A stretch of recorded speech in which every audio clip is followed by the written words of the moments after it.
আবারও স্বাগত একুশে বিজনেসে, সঙ্গে আছি মহিমা পলি।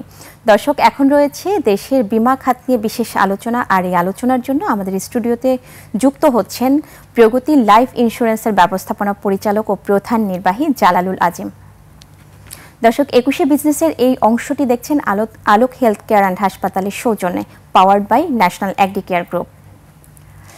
আপনাকে স্বাগত আমাদের আজকের অনুষ্ঠানে। কেমন আছেন? জি ভালো, ধন্যবাদ ইটিভি এবং আপনাকে আমন্ত্রণ জানানোর জন্য এই অনুষ্ঠানে। জি, আজকে আমরা বীমা খাত নিয়ে আলোচনা করব, আপনি অবশ্যই জানেন বিষয়টা। এবং শুরুতে আমি যদি আপনার কাছে জানতে চাই যে একটু আমি এখানে বলি যে অর্থনীতির আকার বাড়লেও কিন্তু বীমা খাতের অংশগ্রহণ আমরা ওই তুলনায় দেখতে পাচ্ছি না, একেবারে কম রয়েছে। আমাদের দেশে যে মোট কোম্পানি ৮১টি রয়েছে, তার মধ্যে জীবন বীমা ৩৫টি এবং সাধারণ বীমা কোম্পানি যেটি ৪৬টির মতো রয়েছে। সেখানে যদি আমি একটু বলি যে বাংলাদেশের মোট জিডিপিতে বীমা খাতের অবদান রয়েছে 0.৪ থেকে 0.৫%। সেখানে যদি একটু ভারতের সাথে, আমাদের পার্শ্ববর্তী দেশ ভারতের সাথে কম্পেয়ার করি, সেখানে তাদের অবদান হচ্ছে জিডিপিতে ৩.৭%। আসলে কেন? আপনি সঠিক বলেছেন ফিগারটা। আমরা জিডিপি বাড়ছে কিন্তু ইন্স্যুরেন্সের প্রিমিয়াম আমরা সেইভাবে বাড়াতে পারছি না। এর জন্য আসলে অনেকগুলো কারণ জড়িত আছে। প্রথমত, এই সেক্টর অত্যন্ত অবহেলার মাধ্যমে গড়ে উঠেছে। প্রয়োজনের তুলনায় অনেক বেশি কোম্পানিকে পারমিশন দেওয়া হয়েছে।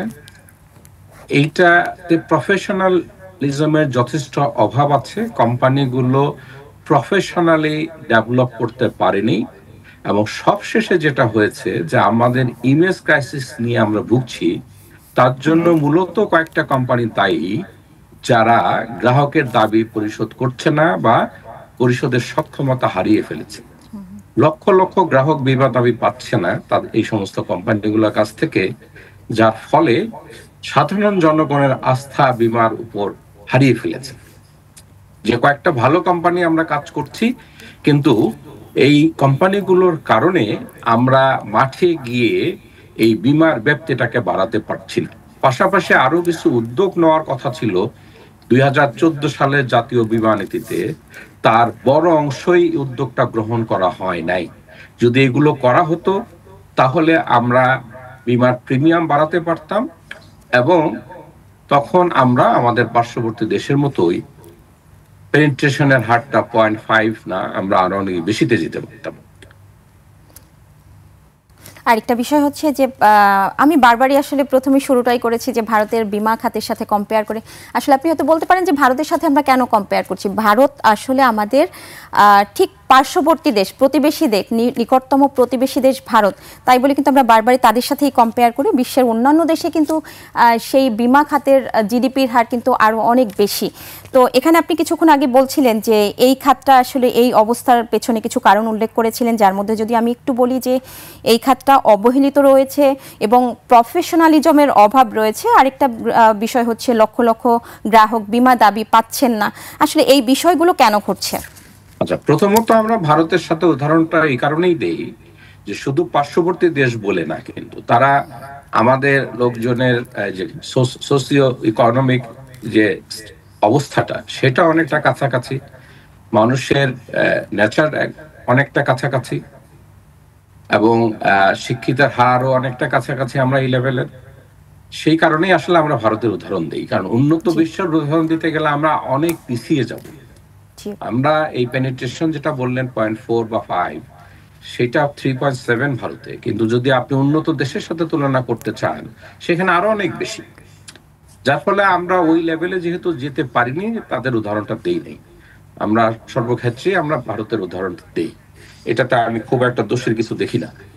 আমি একটু ইন্টারাপ্ট করছি যে আসলে সেই জায়গায় আমরা যেতে পারছি না কেন। হ্যাঁ, সেটাই বললাম যে আমি কয়েকটা কারণ কিন্তু আপনাকে উল্লেখ করলাম প্রথমেই, যে আমাদের এই কোম্পানিগুলোকে যেভাবে দাঁড় করানোর কথা ছিল, উচিত ছিল, সেই জিনিসটা হয় নাই। আমাদের প্রফেশনাল লোকের যথেষ্ট অভাব ছিল। সরকারের তরফ থেকে যেভাবে গুরুত্ব দেওয়ার কথা ছিল সেটা দেওয়া হয়নি। তারপর এই সেক্টরটাকে নিয়ন্ত্রণ করার জন্য এখন একটা কর্তৃপক্ষ গঠিত হয়েছে। তার আগে মন্ত্রণালয় থেকে এটাকে পরিচালনা করা হতো বা নিয়ন্ত্রণ করা হতো।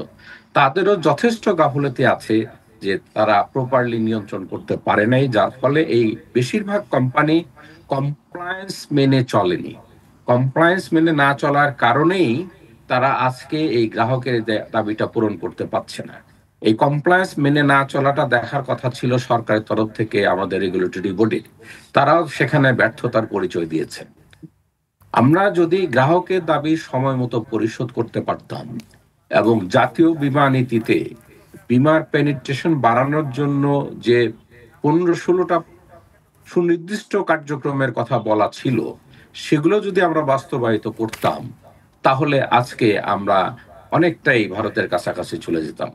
আপনি জাতীয় বীমা নীতিতে কিন্তু টার্গেট করা ছিল যে আমরা পেনিট্রেশন 4% নিয়ে আসবো, কিন্তু এটা হয় নাই। এটা আমরা এই সেক্টরের সাথে যারা আছি তাদের প্রত্যেকের সম্মিলিত ব্যর্থতা বলে আমি মনে করি। জি, আরেকটা বিষয় হচ্ছে যে ভারতের আমি যদি মোট জনসংখ্যা যদি কম্পেয়ার করি, সেই জনসংখ্যা কিন্তু 8 ভাগের থেকে 1 ভাগ বাংলাদেশে, কিন্তু আমাদের বিমার পলিসির কিন্তু অনেক বেশি, কিন্তু বিমা কোম্পানির সংখ্যা অনেক বেশি। এবং আরেকটা বিষয় হচ্ছে ভারতে কিন্তু সাধারণ জীবন বিমার এবং ঘরে ঘরে আছে, সেখানে কিন্তু সেই জায়গা থেকে আমাদের দেশের জনগণ সেই আস্থাটাই পাচ্ছে না। এবং কেন পাচ্ছে না আস্থাটা, তাদের জন্য কি করা উচিত? আপনি যখন গ্রাহকরা বিমার দাবির পাওয়ার সময় হয়েছে এই কোম্পানিগুলোর কাছ থেকে, সর্বশেষ কালকে একটা পত্রিকার রিপোর্ট দেখলাম প্রায় 10 লক্ষর উপর বিমা গ্রাহক দাবির টাকাটা পাচ্ছে না। তো যখন আপনি কোম্পানির কাছে টাকা জমা করেছেন ঝুঁকি রাখার বিনিময়ে, মেয়াদ পূর্তিতে আপনার টাকা ফেরত পাওয়ার কথা, সেই টাকা যখন আপনি ফেরত পাচ্ছেন না লক্ষ লক্ষ গ্রাহক, তখন কি করে একটা আস্থা আসবে আপনি বলেন? আপনি যদি কোনো কোম্পানির বীমা গ্রাহক হতেন এবং সময় মতো টাকাটা না পেতেন, তাহলে কি বীমার প্রতি আপনার আস্থা থাকতো? জি, আমি একটু ইন্টারাপ্ট করছি এখানে, যে আপনি বলছিলেন যে আসলে যে লক্ষ লক্ষ বীমা দাবি রয়েছে, সেটা যদি আমরা টাকার অঙ্কে একটু উল্লেখ করি যে সেটা আসলে কত হতে পারে? সেটাও প্রায় লাইফে আমার সর্বশেষ যে কোয়ার্টারে ফিগারটা আমি দেখেছিলাম, সেটাও 4,000 কোটি টাকার উপর। জি, আরেকটা বিষয় হচ্ছে যে তাহলে এই খাতে সমস্যাগুলো যদি আমি একটু বলি, যে আসলে এই বিষয়গুলো সমস্যা কিনা, যে বিশ্বাসের অভাব, সচেতনতাও কম সাধারণ মানুষের, এবং ডিজিটাল কিছু ঘাটতি আছে, নিয়ন্ত্রণের দুর্বলতা রয়েছে। আরও একটা বিষয় হচ্ছে, যদি এটা আমি যদি একটু বলি, যে বিনিয়োগ ব্যবস্থাপনায় যে কিছু সীমাবদ্ধতা, এই চ্যালেঞ্জগুলোর সাথে কি আপনি আসলে সহমত পোষণ করছেন কিনা? আমি বিমা বিনিয়োগের কথা যেটা বললেন, এইটা বাদে বাকি সবকটার সাথেই আপনার সাথে আমি সহমত পোষণ করছি। তবে বিশেষত জীবন বীমা খাতের বিনিয়োগটা যদি নিয়ন্ত্রিত বিনিয়োগ না হয়, তাহলে এই যে আজকে অনেক গ্রাহক টাকা পাচ্ছে না, তার মধ্যে কয়েকটা কোম্পানির কারণ হচ্ছে কিন্তু তাদের যথাযথ বিনিয়োগ না হওয়ার কারণেই এই তারা টাকা দিতে পারছে না। কাজে আমি মনে করি যে সরকারের তরফ থেকে আমাদের সর্বশেষ যে প্রবিধানটা দেওয়া আছে বিনিয়োগের ক্ষেত্রে, এইটা যথার্থ এবং এইটা কোম্পানিগুলো মেনে চলা উচিত। এটাকে আমি লিমিটেশন বলবো না। কাজে বিনিয়োগের এই খাতটা ছাড়া বাকি যে কারণগুলো বললেন আপনি, আমি সবগুলোর সাথে একমত। জি, আপনি কিছুক্ষণ আগে বারবারই বলছিলেন যে আসলে বিমা দাবির একটা পরিমাণ উল্লেখ করলেন, সেই দাবিটা আসলে 4,000 কোটি টাকার মতো বিমা দাবি রয়েছে, কিন্তু সেটা আমরা ফুলফিল করতে পারছি না। এখানে গাফলতি কাদের? সরকারের পক্ষ থেকে গাফলতি রয়েছে। আরেকটা বিষয় হচ্ছে রেগুলেটরি বডি, যারা আছেন, মানে insurance development and regulation authority, IDR, তাদেরই বা ভূমিকা কি? তারাই তাদের যে দায়িত্ব, সেটা কেন পালন করছেন না? প্রথমত দায়ী কারা যদি বলেন, আমি মনে করি কোম্পানির ম্যানেজমেন্ট দায়ী, কোম্পানির পরিচালনা পর্ষদ দায়ী। কারণ ম্যানেজমেন্টের উচিত ছিল সব নিয়ম নীতি মেনে কোম্পানিটাকে পরিচালনা করা, আর পরিচালনা পর্ষদের দায়িত্ব ছিল ম্যানেজমেন্ট যাতে যথা নিয়ম নীতি মেনে গ্রাহকের ভবিষ্যতের দাবি পরিশোধ করার মতো সক্ষমতা অর্জন করে কোম্পানি পরিচালনা করে, সেটাও দেখার দায়িত্ব ছিল পরিচালনা পর্ষদের। আর ম্যানেজমেন্ট এবং পরিচালনা পর্ষদ যদি নিয়ম মেনে না চলে, তখন সেখানে দেখার কথা ছিল আমাদের নিয়ন্ত্রণ কর্তৃপক্ষ, অর্থাৎ ইড্রার, সরকারের তরফ থেকে। তো তারাও সেখানে ব্যর্থতার পরিচয় দিয়েছে। এখন কি কারণে তারা এই নিয়ম নীতি কমপ্লায়েন্স ইম্পোজ করতে পারেননি, সেটার কারণ আমি বলতে পারবো না, এটা ওনারাই বলতে পারবেন। জি, আর এই ধরনের প্রতিষ্ঠানগুলোর, কোম্পানিগুলোর ক্ষেত্রে আসলে কোনো পদক্ষেপ নেওয়া হচ্ছে না কেন? সেটা ঠিক আমারও একটা প্রশ্ন।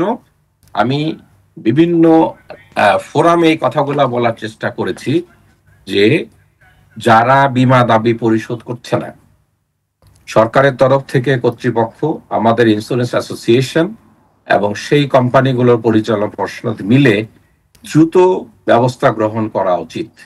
তবে আমরা একটা জিনিস শুনতে পাচ্ছি রিসেন্টলি, ইটরা চেষ্টা করছে ব্যাংকিং সেক্টরে যেরকম 5টা ব্যাংকে একীভূত করে সেই গ্রাহকদের দাবি পরিশোধ করে এই একটা ব্যাংকে সুনির্দিষ্টভাবে পরিচালনা করা, ঠিক এরকমই 15টা কোম্পানিকে তারা চিহ্নিত করেছে বাংলাদেশে, 15টা জীবন বীমা কোম্পানি, তাদেরকে একীভূত করে ওই আদলে এটাকে করার চেষ্টা করছে। আমি মনে করি এই কাজটাও খুব দ্রুত হওয়া উচিত। পাশাপাশি এখনো যে সমস্ত কোম্পানি নিয়ম নীতিগুলো যথারীতি মানছে না, এগুলো যাতে মানে সেটার ব্যাপারে ইট্রাকে অত্যন্ত অ্যাক্টিভ হওয়া এবং প্রয়োজনে অনেক কঠোর পদক্ষেপ গ্রহণ করা। জি, আমাদের সময় হয়েছে একটি বিরতি নিয়ে। আমরা বিরতির পরে আপনার এই বিষয়গুলো নিয়ে আবারও আলোচনায় ফিরব। দর্শক, এ পর্যায়ে নিচ্ছে একটা বিরতি, ফিরবো একটু পরেই, সঙ্গেই থাকুন।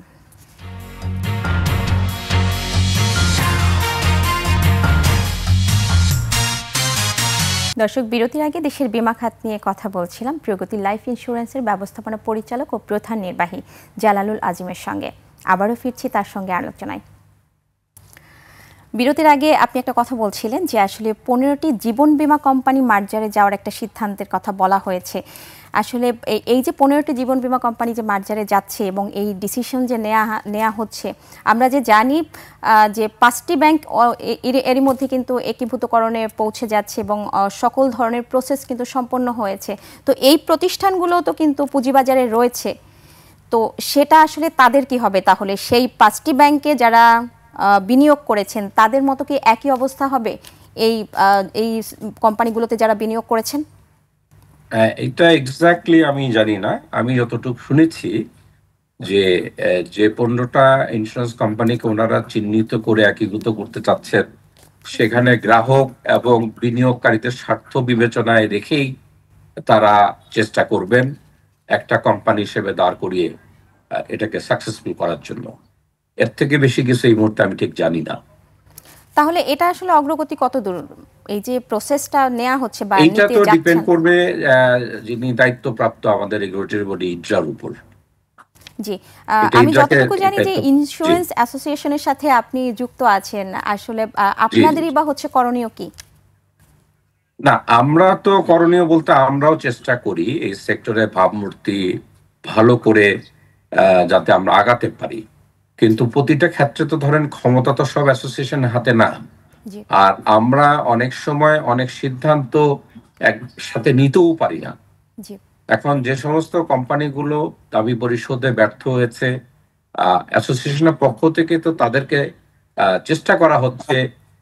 গত মাসেও একটা মিটিং করেছে আমাদের সম্মানিত প্রেসিডেন্ট এই কয়েকটা কোম্পানির সাথে, কয়েকটা কোম্পানির চেয়ারম্যান বা পরিচালনা পর্ষদের সাথে বসেছে, ইচ্ছাও বসেছে। তাদেরকে রিকোয়েস্ট করা হয়েছে যে আপনারা বিনিয়োগ করেছেন, আপনারা আরো প্রয়োজন বোধে আরো বিনিয়োগ করে বা আপনাদের অ্যাসেটকে ডিসপোজ করে গ্রাহকের দাবিটা পরিশোধ করুন। পাশাপাশি অ্যাসোসিয়েশন তরফ থেকে আমি ইট্রা একবার অনুরোধ রেখেছিলাম যে সমস্ত কোম্পানি ইতিমধ্যে তাদের বর্তমান দায় পরিশোধ করতে পারছে না বা করছে না, তাদেরকে যে নতুন পলিসি করার সুযোগ দেওয়া হচ্ছে, তারা আরো নতুন দায় সৃষ্টি করছেন। তারা বর্তমান দায় পরিশোধ করতে পারছেন না, তো তাদেরকে নতুন পলিসি করার অনুমতি দিয়ে আরো যে নতুন দায় সৃষ্টি করা হচ্ছে সেটার কি হবে? তাদের তো উচিত ছিল যে আগে বীমা দাবি পরিশোধ করুক, তারপর তারা আবার নতুন ভাবে পলিসি বিক্রি করুক। এই ধরনের কিছু কঠোর পদক্ষেপ নেওয়া উচিত ছিল বলে আমি মনে করি। এই যে মার্জারের যে উদ্যোগটা নেওয়া হচ্ছে, এটা আসলে কারা নিচ্ছে? রেগুলেটরি বডি নাকি? এটা রেগুলেটরি বডি, কারণ এটাতে অ্যাসোসিয়েশন নিতে পারবে না, এটা তো আইনগত ভিত্তি লাগবে। আচ্ছা, তো এটা আসলে আপনি বলছিলেন যে আপনাদের যতটুকু করণীয় আপনারা সেটা করছেন, কিন্তু আপনাদের কি আরো এর জন্য কিছু করার আছে কিনা এবং সেটাই বা আপনারা কতটা করবেন বলে আশ্বাস দিতে পারেন সাধারণ যারা? আমরা অ্যাসোসিয়েশনের পক্ষ থেকে এটুকু আমি বলতে চাই যে আমরা অ্যাসোসিয়েশন সার্বিকভাবে আমরা চেষ্টা করছি প্রতিনিয়তই আমরা এই এই সেদিনও গত সপ্তাহে আপনার ঢাকা ক্লাবে সকল এমডি চেয়ারম্যানদের সাথে সম্মিলিতভাবে আমরা মিটিং করেছি।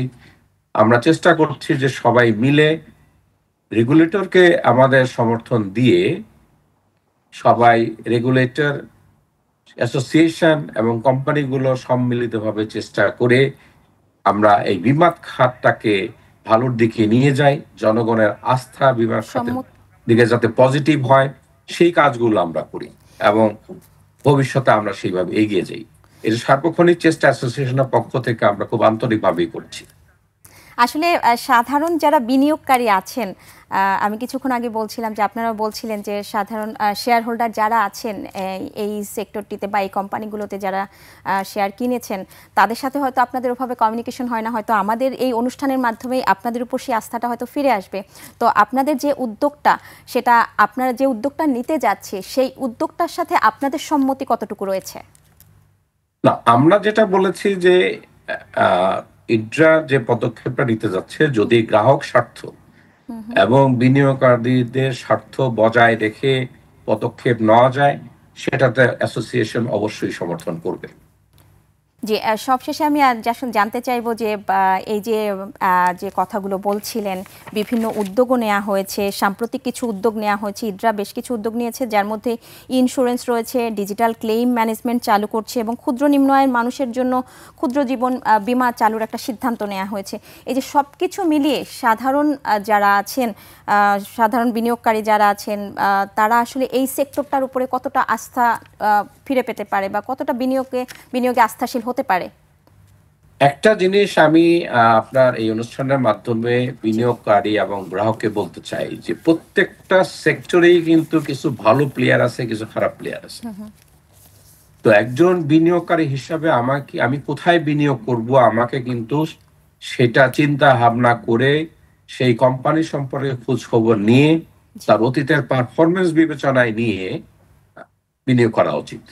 একইভাবে যে সমস্ত গ্রাহক পলিসি করবেন, তারাও যে কোনো একজন আমাদের যারা বিমা এজেন্ট আছেন, মাঠকর্মী আছেন, এটাও বিভিন্ন ধরনের মাঠকর্মী আছেন, তো তাদেরও উচিত হবে যে মাঠকর্মীর কথায় শুধু না, একটা কোম্পানি সম্পর্কে বিস্তারিত জেনে সেই কোম্পানির অবস্থান বুঝে সেই কোম্পানির ক্লেম পেইং ক্যাপাসিটি কেমন আছে এবং বিগত দিনে কেমন ক্লেম পে করছে, এটা কিন্তু ওনারা ওয়েবসাইটে গেলেই দেখতে পারবেন। এবং প্রতি 3 মাস পর পরে ইডরা এই প্রতিবেদনটা প্রকাশ করে এবং এখন অনেক পত্রিকার মাধ্যমে এটা প্রকাশিত হয়। তারা এইসব বিবেচনা করে বিনিয়োগ করবেন। জি, আমরা আসলে আলোচনার শেষ পর্যায়ে এসেছি, কিন্তু আমি আপনাকে একটা কথা বলতে পারি যে এই যে 5টি ব্যাংক যে একীভূত হয়েছে, তারাও কিন্তু যে ফাইন্যান্সিয়াল স্টেটমেন্ট, সেই প্রতিবেদন দেখেই কিন্তু তারাও বিনিয়োগ করেছিলেন। তো আপনারাও বলছেন যে আসলে এই সেক্টরের সবকিছু ওয়েবসাইটে আছে, সেই ওয়েবসাইটের উপর ডিপেন্ড করেই এই সেক্টরে শেয়ার কিনুক বা বিনিয়োগ করুক, যাই বলছেন, ওটা তো আসলে এতটা অ্যাপ্রোপ্রিয়েট না, সেটা আমরা দেখতে পাচ্ছিলাম। কিন্তু আমরা আশা করছি সাধারণ বিনিয়োগকারী বা শেয়ার হোল্ডার যারা আছেন, ওনারা আসলে আপনাদের উপরও যেন আস্থা না হারায়, আপনাদের জায়গা থেকেও যেন সেই দায়িত্বগুলো আপনারা পালন করেন। ধন্যবাদ আজকে আমাদের সঙ্গে এখানে যুক্ত হবার জন্য। আবারও আপনাকে ধন্যবাদ।